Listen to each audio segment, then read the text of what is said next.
খাগড়াছড়ির পানছড়িতে border guard বাংলাদেশের বিশেষ অভিযানে বিপুল পরিমাণ গোলা বারুদ জব্দ করা হয়েছে। শুক্রবার বিকেলে গোপন সংবাদের ভিত্তিতে পানছড়ি ব্যাটালিয়নের বৌদ্ধমণিপাড়া বিওপির একটি টহল দল দুর্গম কাঁঠালতলী যাত্রী ছাউনি এলাকায় অবস্থান নেয়। বিকেল 4টার দিকে সীমান্ত সড়ক দিয়ে দুটি মোটরসাইকেলে 4 জন ব্যক্তি ওই এলাকায় প্রবেশ করলে বিজিবি সদস্যরা তাদের চ্যালেঞ্জ করে। উপস্থিতি টের পেয়ে সন্দেহভাজনরা মোটরসাইকেল ফেলে দ্রুত পাশের পাহাড়ি এলাকায় পালিয়ে যায়।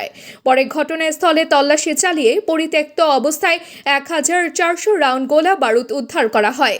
বিজিবি জানিয়েছে, সীমান্ত এলাকায় নাশকতার উদ্দেশ্যে এসব গোলা বারুদ আনা হয়েছিল বলে প্রাথমিকভাবে ধারণা করা হচ্ছে।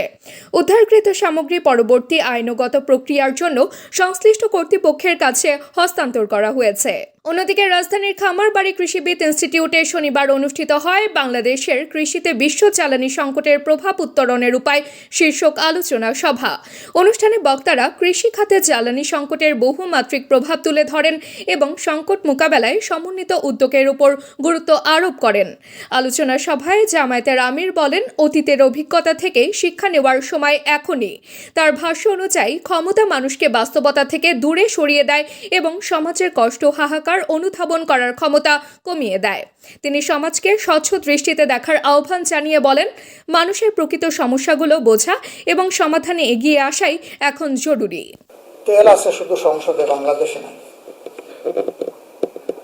সংসদে যখন ইনকামবেন্ট মিনিস্টার কোনো বিবৃতি দেন অথবা সরকারি দলের ট্রেজারি বেঞ্চ থেকে কেউ কথা বলেন, তখন মনে হয় যে তেলের উপর বাংলাদেশ ভাসছে। শুধু কিছু অসৎ চুরচুট্টা মানুষের কারণে আমরা সমস্যায় পড়ে গেছি। এবং এটাও বলা হয় যে আগের থেকে তেলের যে স্বাভাবিক চাহিদা ছিল, ইরান ভার্সাস ইসরায়েলের এই যুদ্ধ বাধার পরে এখন এই চাহিদা অনেকে বাড়াই দিচ্ছে। আচ্ছা, ভালো কথা, তো চাহিদাটা পূরণ করবে না।